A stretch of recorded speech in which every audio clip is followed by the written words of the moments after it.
Thank you, everybody, for joining us. It's been quite an experience. There's a lot that's actually happening, and you can see the guests that we've had on the show, some really brilliant guests. But we've got a special one, someone that I think, at least in the very least, is intellectually our level. We might be different. It's schools of thinking, but I think that he comes with a very good basis of his ideology and thought. And that's what we really want to focus on. We can then go into policy later on, but we just really want to take this time to have somebody who actually went to the war, who was, at university and decided to go to war. Why I raise this point, because you also went to St. Augustine, it just means that he's got the high IQ. Unlike a lot of people. I was number one when I went to the university in 74. The whole country, I was number one. There you go. So, intellectually you're there. Yes. You've got the high IQ. So, but we want to debate the ideas. But he believes in Marxism. So there's a contradiction there. We're going to get into it. Yes. So to start off with, I want to know why you joined the war, but from an ideological perspective and what was happening in Mozambique, as far as, Vashandi and everybody, there were people who believed in socialism, there were people who didn't believe in socialism. And then how was that reconciled? No, I think the Vashandi thing, to say it is those were socialists and anti-so, it's not true. It was essentially a power struggle. We had the leadership which had implanted the war in the Northeast, and for their success, one of the luminaries, Chitepo, was assassinated because for the first time an African army in an English-speaking country had implanted itself amongst the populace in the Northeast.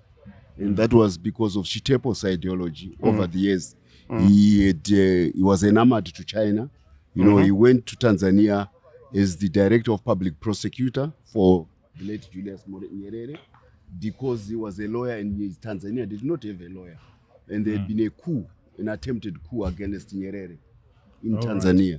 Right. Okay. So Nyerere, remember the brilliant Zimbabwean whom he had met in London at an African Pan-African conference.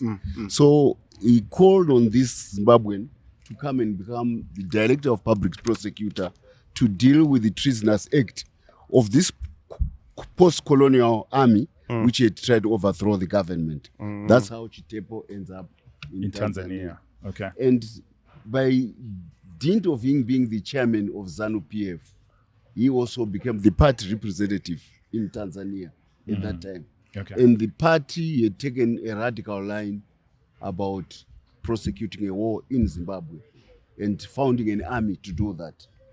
And because of the rebuff by the Soviet bloc, ZanuPf, the Zanu side was isolated. But there was a rising China, which had just liberated itself and was becoming another pole of influence. So Nyerere reformed his army along Chinese lines to align the army with the new state, which is basically to make the party and the government be aligned so that the country becomes coup-proof. Okay. What would happen to Nkrumah, what would happen to Lumumba, what would happen to Obote, all the other African leaders, Nyerere made sure that the country was foolproof from a coup. And the person who helped him to do that was Herbert Chitepo.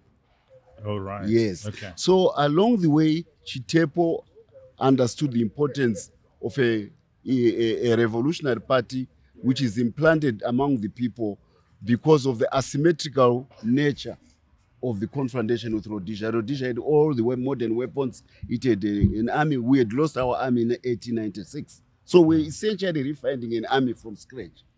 And you couldn't do it with the odds which were against us within the country if you went positional warfare, which is where you want to confront the enemy in combat, which what ZAPU and the ANC had done in Wangi and lost. And they were pushed back to Zambia. So Chitepo, then using the influence of Tanzania, got into the Chinese ideology about the people's war, where you basically begin to say, yes, they may have asymmetrical advantages in mobility, in communications, in weaponry, in helicopters, but we have the people, the majority of the people. So if we organize the people in blunt intelligence, against the enemy. They become like a Goliath without eyes and ears. That's what Chitepo moved into. And along the way... So that was a military strategy. It was a military So how does a military strategy become an economic strategy? Yeah, that's... I'm coming to that. Okay. Along the way, he gets Tombogara, and they reach out to Frelimo. And Frelimo had experience of fighting that war. So we sent cadres by 1969 to Frelimo. And by 1969, we had implanted guerrillas who stayed for 2 years in the northeast without Rhodesia knowing they were there. And the day they started firing, they disappeared into the people. That's how the Northeast Offensive came to be. So this is essentially why ZanuPf is a mass party which has always relied on the people of Zimbabwe. And we carry on with that tradition of a mass party. So when we think about ZanuPf's ideological roots, you spoke to the Chinese influence. And what I find quite remarkable when I think about where we are economically, historically, is that at the time that the war was prosecuted, at the time that it got quite intense, in the late 1970s, Mao had actually died in 1976. Yes, he did. And he was replaced by Deng Xiaoping, who actually made a significant rightward shift in Chinese economic ideology. Yes, right? Paradigm. He basically said, look, I don't care if the cat is black or white. Does it? So it's a very pragmatic economic policy. He sent his ministers to Singapore to learn from the Singaporeans how they had developed the economy. And you basically had a lot of free market capitalism in China, notwithstanding that it's run by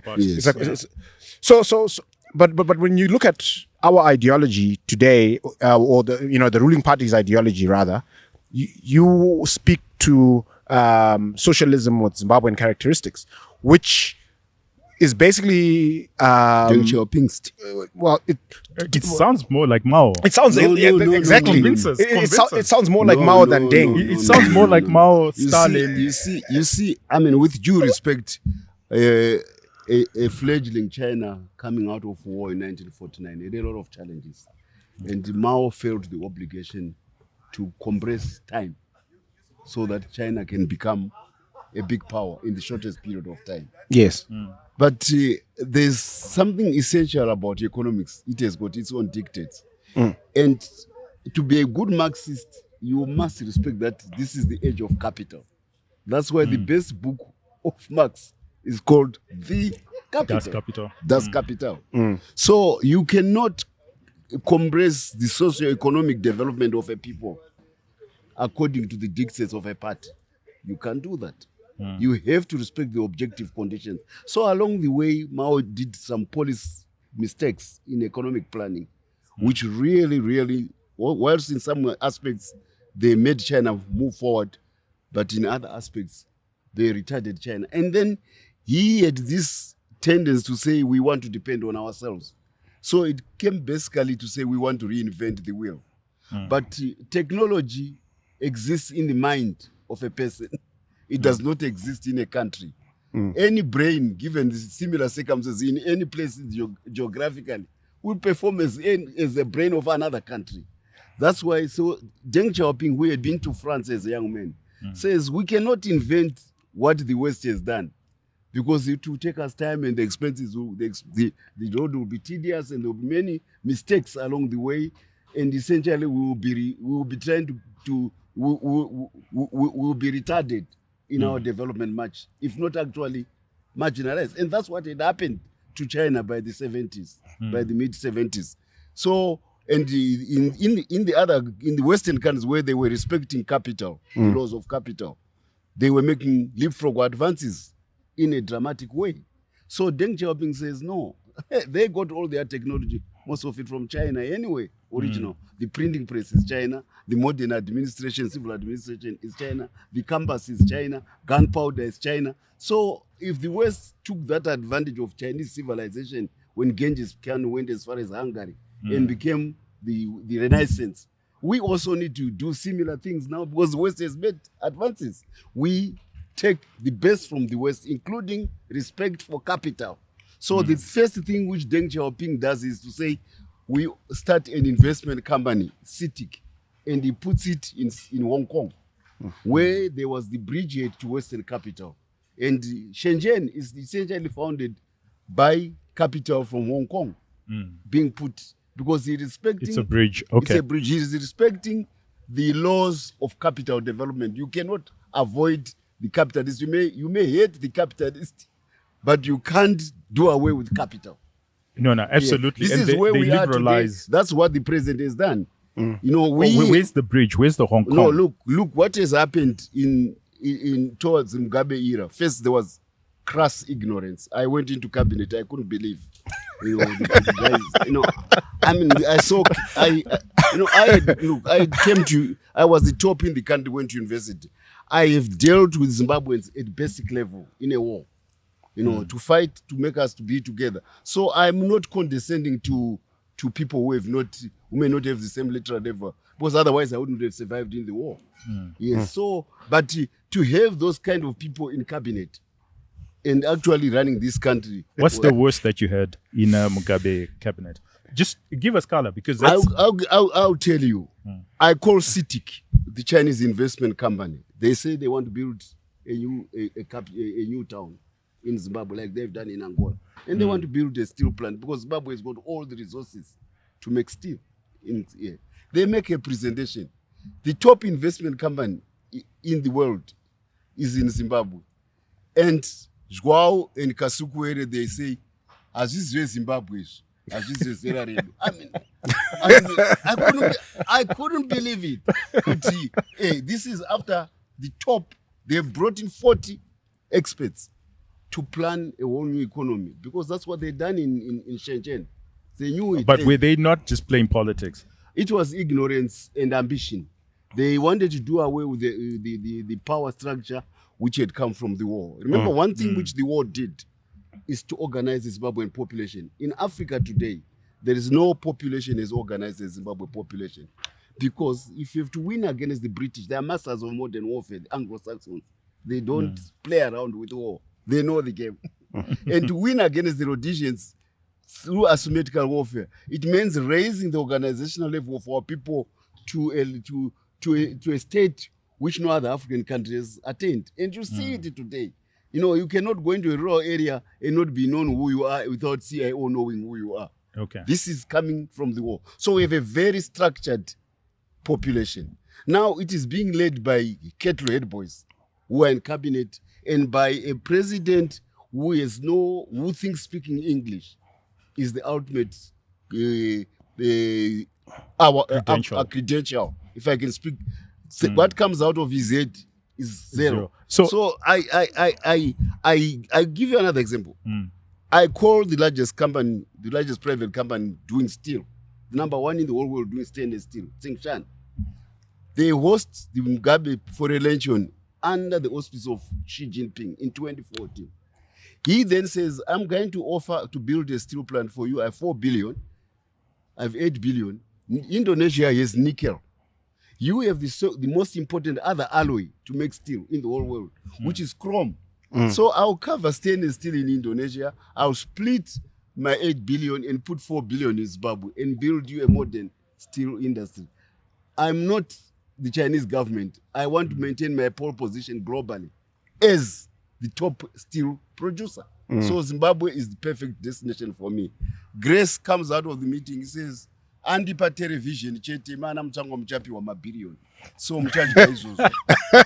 And then she sends her brother or her cousin to the men afterward to say, I want 60% if you want to come to Zimbabwe under the indigenization. So the guy says, I don't have money in my pocket. I go into the capital markets to raise that money to build the steel plant.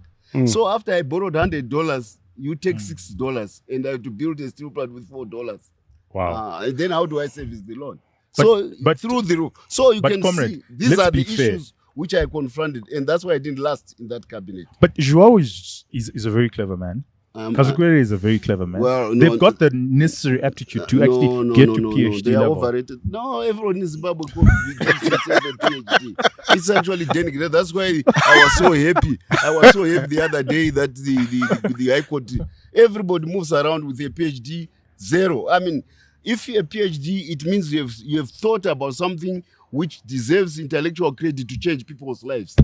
All the PhDs of Zimbabwe, all these people, they are empty. They can't change people's lives. But couldn't you convince others in cabinet? No, it was not possible. That's why And you're putting it down to IQ. Yeah, these are village head boys clustering, clustering around an old man, an old teacher who poses as a revolutionary, and they want to wear his garb and take the country back to the old Stone Age. That's exactly what was happening But clearly he served a purpose in war. Look, it's another story. He was essentially, Mugabe was not in that war. By 1975 at Chimoyo, Mugabe is thrown out of the camps by Frelimo. Yeah, by Samora, Yeah, because he got involved in a brawl over some girl, with the governor of Manica, the worst country. I mean, and we are coming from university. We knew him. We defend him against those who came from Chipinge, and also who were pro-Stole, and those who were pro-Mzore. We don't want this man. And then we from the US, no. We come from Harare. He's a good man. We take care. Yeah. And the next thing, we are starving. Why? Because he's denying this woman, the governor, access to the Zimbabwean girl. And the governor has got a country. He has one. Were there not enough women? Can you imagine? So then the trucks are coming from the frontier. Truck after truck of young people going to war. There's no food in the camp. Then the camp comes to us and says, "You university people, you came from, now you see what your man is doing to us." So we went to him, we said, "Please, let the girl go." And the next thing, all the trucks came into the camp and we had food. So they were saying, "We came here not because we were hungry, we want guns. We are now being denied even food because of you." So this is Helen of Manica. So you see, Mugabe ends up in exile in Kirimani, exiled by Frelimo. And there is another story about how he comes back in 76 when we were going to Geneva. Okay. And the Americans insisted on him becoming part of the delegate, but that's the story of another day. I hope you've got copious notes and you're going to write a book. He comes and he stays essentially in Maputo, which is 400 kilometers away from the front. He refuses to train. When all the others are now shokuns, because the rules were that if you are going to become the leadership you have to go through basic military training. Through military training. The only person who had been exempted to that was Chitepo, the founder. So Mugabe, because he was probably afraid that one day if he gets trained, he may be asked to go to the front.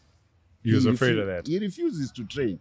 So he spends all the time in Maputo, essentially as a distant strategist of that war. And Tonko Gara comes after the Vashandi young people. Had gone. And they went, the reason why they went, it was not ideological. Okay, yeah, please explain that. What happened? Really, I thought that they were the doyens No, they came in, of course, they started the party school. I'm a product of the party school. So I could transform my British education in Zimbabwe. I trained it into a Marxist education at the party school. So it was a good idea, this party school. But along the way, some of them became ambitious. And the worst part of their ambition was during Geneva talks. Okay. They somehow believed that Geneva talks were going to succeed. So if they were going to succeed, I must be holding territory as a warlord inside Zimbabwe, so that the people have to contend with me as a field commander when the peace talks come. Okay. So, headlong, they deploy large units into the front prematurely, which then defeated the purpose of asymmetrical warfare, because now we were fighting peer to peer with the Rhodesians we had helicopters and this and this.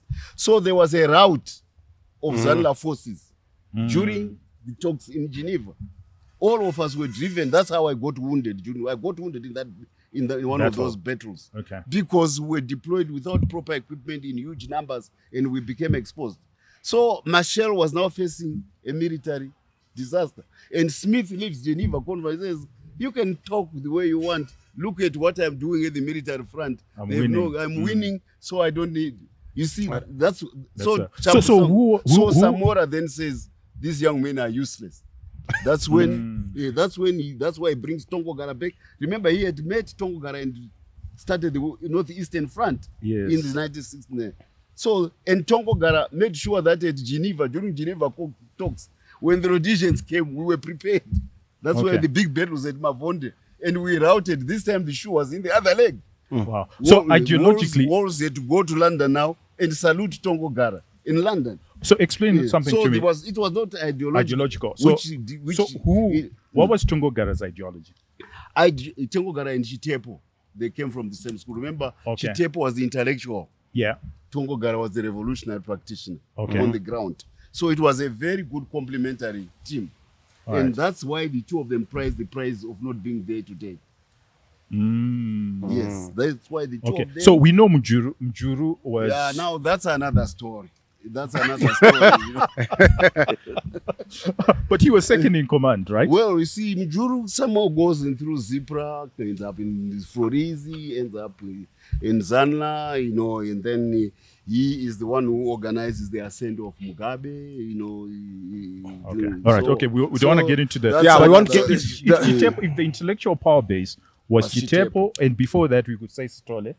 Yes. When Chitepo goes away, who takes over that intellectual Unfortunately, base? Because that's where the Washandi would have taken That's us what we forward. thought. That's where they would have taken. But for the folly of being overambitious and reckless in military strategy. So if you are fighting a war and your ideological foundations cannot sustain a war, it means you are not up to scratch. Because the ultimate test of war is intellectual clarity.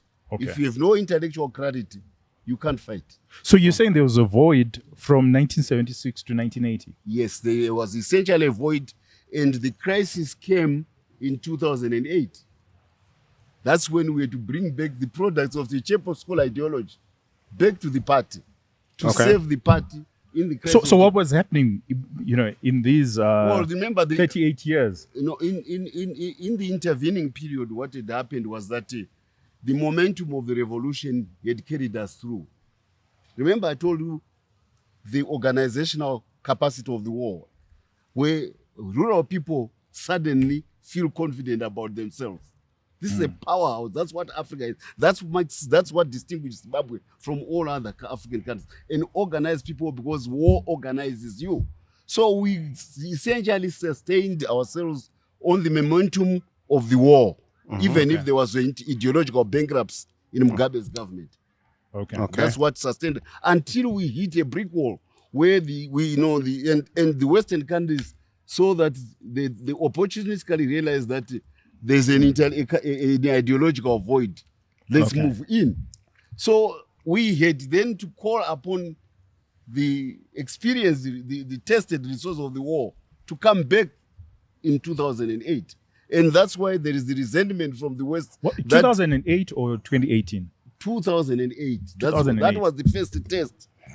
That's when we nearly lost the power to explain it to us. Dumb it down for us. Remember first from an ideological perspective, because Zanu loses an election. Yes, we lose the first round, but people underestimated the capacity of the state, because essentially what we had been doing over the years was to build a state. So Zanla forces and Zipra forces were a state. So there was a push to try to marginalize the state, because the state was not amenable to the West. When you say Zanla and Zipra, are you just being gracious in including Zipra? Look, we gave the world a divided liberation movement. It was our fault. It was not the world. Along the way, we struggled to find each other. There were some hiccups along the way. But the cross-fertilization of the two was excellent. Because they have a different ideological. Well, it was not a lineage. different, it was a different praxis. Remember, it's not ideological difference. They were also socialists. The only thing is that they owned farms. They went into business. They were no. We're also going to go into the business. Eventually, that's not the issue. The issue is we got caught up in the China-Russia divide, and because Russia had superior weapons to the Chinese, so ZiPra felt a certain confidence about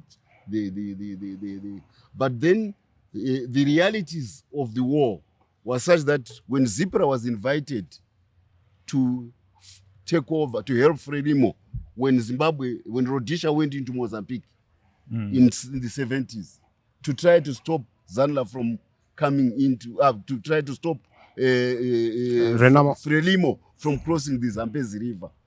Because the Rhodesians said the Zambezi is the marginal line. Frelimo must not cross the Zambezi. Because then, for the first time, Rhodesia would have a border where guerrillas can cross without crossing the Zambezi. All right. So Rhodesians went into Tete province. Then Frelimo went to ZiPra and said to ZiPra, you guys were together in the Soviet bloc. Can you come and fight with us so that the Rhodesians are pinned at home? They don't come into Tete province. ZiPra was then going through the throes of the divide between Chikerema and others. And they were going through internal fights.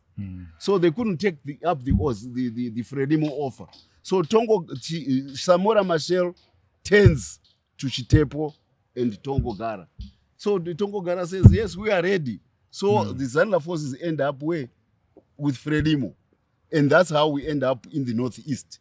You understand? Okay. So taking you back to 2008. Yes. 2008, who then becomes the intellectual dawn?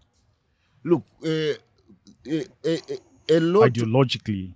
The person who had been driving the ideological aspect of ZanuPf, but at a more practical level, was the current president.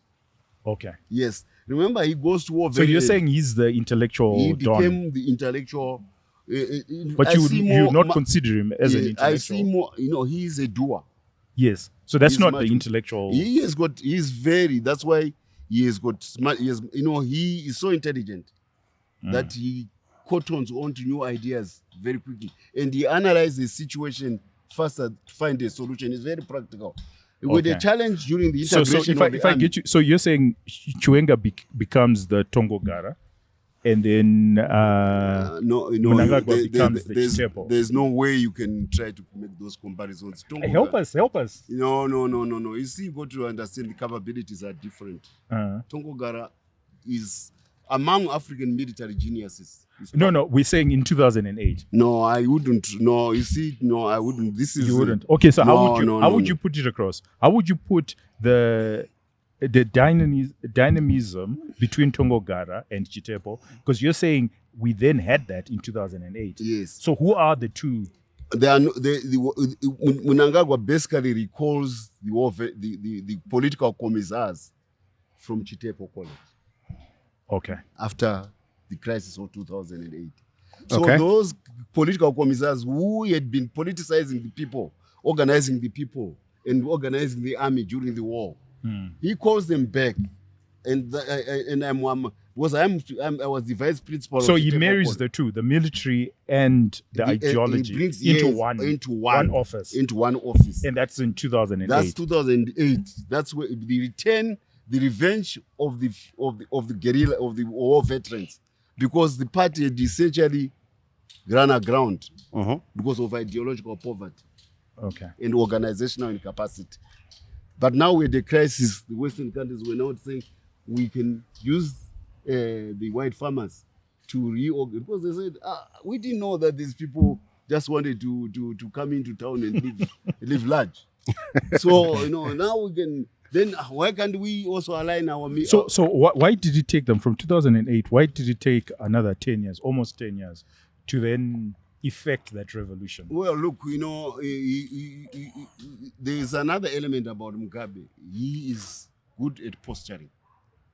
So he postures as a radical Pan-Africanist, which then estranges him from the Western countries. You understand? Yeah. So under that garb of a radical Pan-Africanist, he is being attacked by the West. So you cannot then disown somebody who is being attacked by your enemy. You understand? Okay. Because how do you disown somebody who is being attacked by your enemy? So we had to close ranks around him because he became the victim of a Western witch hunt, assault. So in war is unite all the forces which can be aligned. All right. Okay. All right. So let's speed up to today. So you're saying that actually the ideology is within the current president. Now, the current and president. how would you characterize that ideology? Yeah. Can you? He comes much more from the Deng Xiaoping school. Okay. Yes. You see, he spends years in jail, so he understands nationalist politics. Yes, but for sure. He had trained in China in the early formation of the army. So he has got the longest history with the Chinese. He started as Zipra. Okay. Remember when he went to Egypt, he was one of the Zipra cadres. Then there was a split, and he's the one who moves to the other camp in Tanzania. That's how he ends up with Chitepo. Okay. So they become very close with Chitepo. So he also is coming from Chitepo's school. Okay. Because Chitepo is one who sends him to China as among the second group, I think, or first group, the first group. So he understands that history. Yes, he understands that history. Then he spends years in jail after squeaking through the news. Yeah, he goes back to Zambia. He works again with Chitepo during that small interim period between January and March. December, January 74, and March or April when Chitepo is killed. So they renew again their acquaintance. But he's now a lawyer. Then Mugabe, Tongogara calls him after graduation to come to Maputo. So it wasn't Mugabe? It was Tongogara. Okay. Remember, they knew each other, and because Tongogara was married. it's more than that. Remember, they were in the youth in Zambia. All right. Remember, so with Tongogara, they knew the marriage comes later. Okay. The marriage comes later. They knew each other from the 60s. All right. So Tongogara says, let that young man come and run Mugabe's office because Mugabe had refused to be trained. So he needed somebody who had the ethos of the struggle military to be in the Mugabe's office. So Mnangagwa has made the special advisor. Okay, so give us 3 pillars of a Mnangagwa ideology. The first one. Pillars. What are those 3 pillars? The first one is you have to maintain the revolutionary ethos of the Zimbabwe state. That's why he is absolutely defensive about the army, which, remember, he's the one who integrates it. And Mujuri had fumbled during the integration in 1980. The army was on the pace. We're going to have a war breakout. And Mnangagwa is to get into JOC, the Joint Operation Commands, and skillfully maneuver tempering the rotation. But it's Mugabe that gives him that role, right? Yeah, because he knows, because during the war, the person who was managing the war from Tete from Zambezi up to Limpopo on behalf of Mugabe was Mnangagwa. Mugabe never left his offices to go to the front. Okay. Mnangagwa was he relied on... He relied on and Mnangagwa was the bridge between Tongogara. So the first pillar is the state, the supremacy of the Zimbabwean state. Yes. And then, so suppose this is where the Munumtapa, this is now appealing to the historical tradition. So it's the supremacy of the state. Of the state. Okay, that's number one. When I say the state, I'm talking the core of the state is the army. Without the army... How is that possible? Without, remember what breaks us in 1890 is the defeat of the army. That's what broke our back. Yeah. Yes. In 1896, again, the defeat of Machaya Mombe. 1893, the defeat of Lobengula. In 1896-7, the defeat of Machaya Mombe and Mkwati. Theoretically, doesn't the military... Wait. You understand now that for us to come back, we had to reform the army. And that's what we spent the last 40 years until 1978. We were reforming the army. Because without the army, you are defenseless. So we had to give the people back the means of their defense. The Zimbabwe army. That's why we have an original So army. who's on top? Is it the army or the people? The people are on top because what happened is that So why is the supremacy not the people and the supremacy the becomes the supremacy- military? Remember what happened? Who founds the army? It's the people. They say, go, we are going to fight. And they start giving their young people to form that army. And the people, by 1975, have so enamored themselves to the war army, But- the war. They send their thousands to Mozambique. But comrade, Okay. would you say it's the same with China? Because in China, the military is not supreme in any way. No, It doesn't form the core. It is the same with China. What I'm saying is that you cannot have the people without an army. You can't. If people But have no here we're army- talking about supremacy. No, the supremacy is the party. Okay, Not let's the people. No, Let, the party expresses let's move on to the next organizer pillar. of the people is the party. People are, But before most the people, and I think Jonathan Moye makes a very good argument, that most people are not party cadres. before the advent of the party, vanhu vedu dzaive mashu, they were disorganized. The party organized the people to be what they are today. When I told you about Zimbabwe's supremacy as a nation, All right, so it three is pillars. The first is the supremacy of the state. of The second- it's not the supremacy. Okay. It is a strong state. It's a strong to defend state. the supremacy of the people. Of the people. Yes, You need a because strong it's state. state. So the supremacy is with the people. Okay. Yes, yes. Number one. Number two. Number two, what distinguishes him is he's steeped in the history of this country. So history. History, the fact that we ran an African empire, sub-Saharan, which is second to none. We are the top. You Okay. just need to see what we have. So and the third. The third now is the appeal to modernization, the respect of the way you attract capital in particular to material change the condition of the people. Because that is the departure from Mugabe. Mugabe and So modernism. modernism. So, Respect so, of so, so, capital. so, so one of the things that one of the themes that I loved about, the Second Republic when it came into being in November 2017 is this idea of being open for business. That's my slogan. Okay, that's your fantastic. slogan. Yeah, I remember I was the special advisor, and I went in, and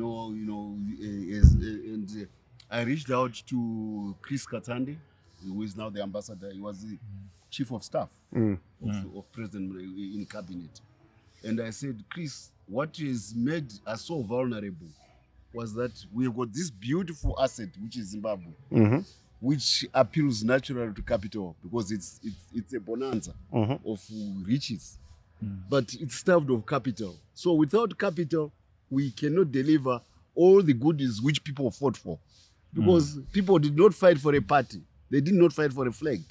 They did not fight for a leader. I wouldn't fight for a leader. Because why would I want to fight for a leader if I'm not going to become the leader? Yeah. Why would I fight for a party if I'm not going to become the why would I fight for a flag if I'm not going to survive to see the flag? So people fought for the prospect of a better life. For sure. So if you look at So that, if you don't deliver a better life, you essentially have betrayed the people who fought. And that's where we're going with Mugabe. We're running the country, restoring it to the old Stone Age, which meant that the revolution was going to abort. We were real faced with the prospect of the abortion of the revolution. And that's why Mnangagwa comes in. He says, no. He comes like Deng Xiaoping. We have to have a modus vivendi.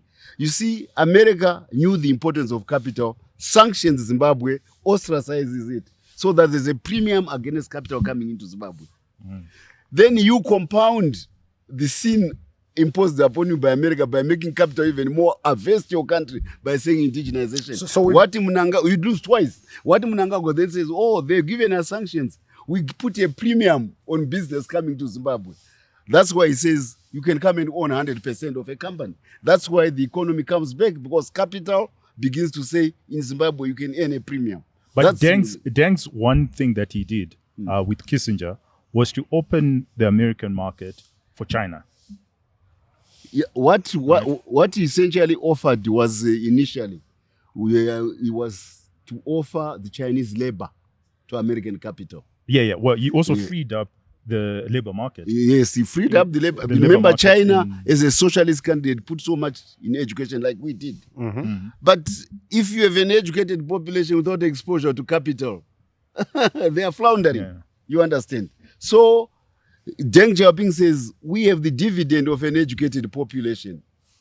Why don't we marry that dividend of an educated population to the most modern capital techniques and exposure to the best? Because American business people take it. They are the owners of what we're MBA. trying to say is, can we reconcile with the Americans? We have no problem with the Americans. They are the ones who have a problem with us. And their problem is... Well, they have conditions, right? No. Just like Kissinger would have had No. conditions for Deng. The conditions which come from America, you got to understand the nature of this country. Originally, it was owned by a company. The colonizer was a private company. But nothing unusual. No, it was unusual because if it was the British government, we probably would have traveled a different What I mean is there were many If you look at the countries Dutch out East India Company, they colonized Yes. Indonesia. If you look, the rapacity of a private company is what Rapacity. rapacity of a private company is this distinguishing factor about Rhodesia and the BSA company. yes, That's the distinguishing factor. It really kills the prospect of development in the African middle class. Remember, when in the early stages of the colony, we had a budding African middle class because we were good producers and we had this history of trading in gold. So we had capital. So the rapacity of the capital was that it denied gold mines to our people. It denied them land. It then made sure that even in African middle, we cannot access the market. So what condition is the Americans giving you that you think The Americans, that, the American policy up to this stage is controlled by the post-colonial owners, the former owners of the Zimbabwean resource, those who controlled our mineral bonanza. They are the ones who are dictating. That's why there is a home in the Democratic Party for sanctions. Biden and Clinton, and are the ones who actually passed the data. but we're saying the same American state is willing to No. negotiate We got to with distinguish. Russia. We got to distinguish between the American state and the American business interests, which are dominant about a particular country at that time. All right. So now with Trump, what we- do you think? With Trump, the opportunities. It's a Pandora's box. Anything can happen. he's a deal maker. It's you look at some interesting things about him. His sons come here to hunt. Maybe you didn't know So that. we know. Yeah. So they're very familiar. No, I with the didn't know. country. Yeah. Ipamshana. Yeah. Oh, You know, okay. they love hunting. They love hunting. They come here. Junior Two, Eric. his best friend is an Afrikaner, Elon Musk. What, he's You understand? English. You know, English South African. No. He's not English. He's Dutch. He's Afrikaner. No, his dad is English. Look, his From Liverpool. His identity is Afrikaner. He is not.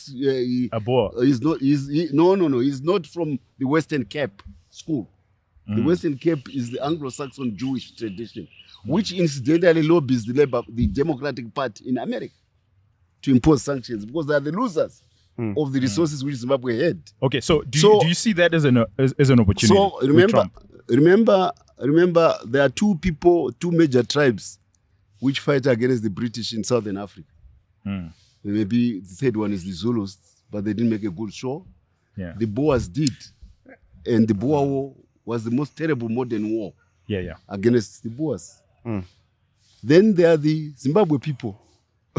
We are the other ones who fight, and the other two never won. We won.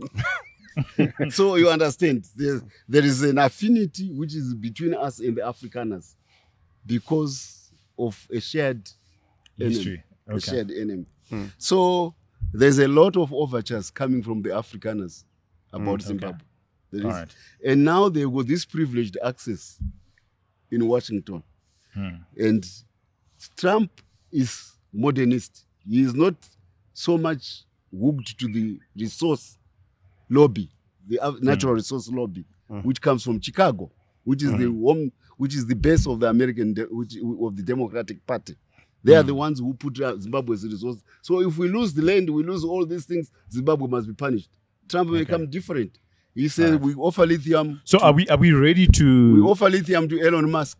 He's the owner of Tesla. We have so much lithium. Why can't we cut a deal?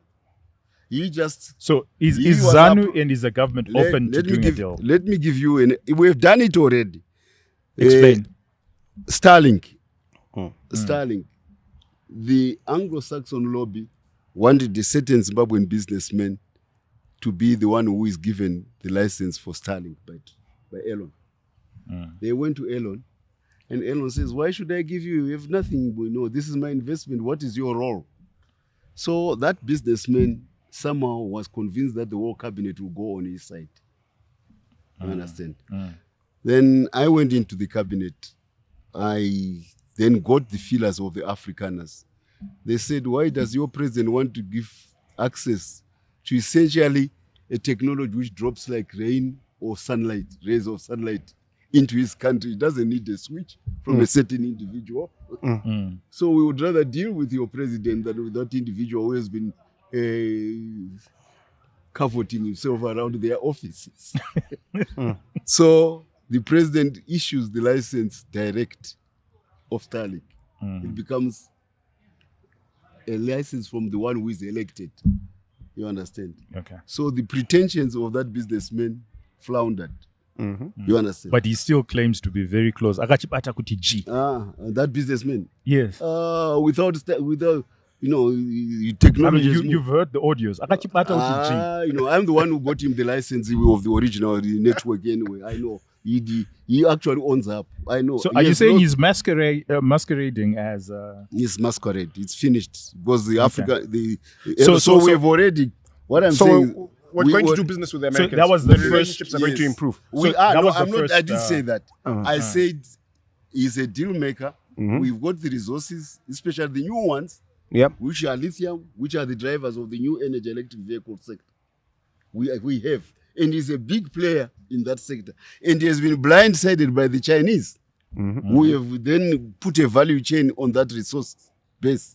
And he's, so he's competing with BYD, which is hooked into the Chinese value chain, which have just overtaken from him. He's coming from Southern Africa. The cobalt comes from the DRC, 70%, passes through Zimbabwe to Mozambique. 40% of the world copper comes from DRC and Zambia, passing through Zimbabwe to Mozambique to go to China. The 25% of that rock lithium is in Zimbabwe. So but the three metals... The American ambassador was very clear. I think after the 25th... The Americans are also... The ambassadors, they also brokered to whatever may be the business interests which were instrumental. Because the state has changed. You believe that the state has changed? I'm just saying that the American ambassadors, they also serve certain business interests according to the fragmentation or segmentation of American business class. Okay. They are not all... But how can we maximize it so that it's to our benefit as a country? We will do everything else to make America understand that we're sitting on the best resources in the world in terms of lithium. We're sitting on beryllium.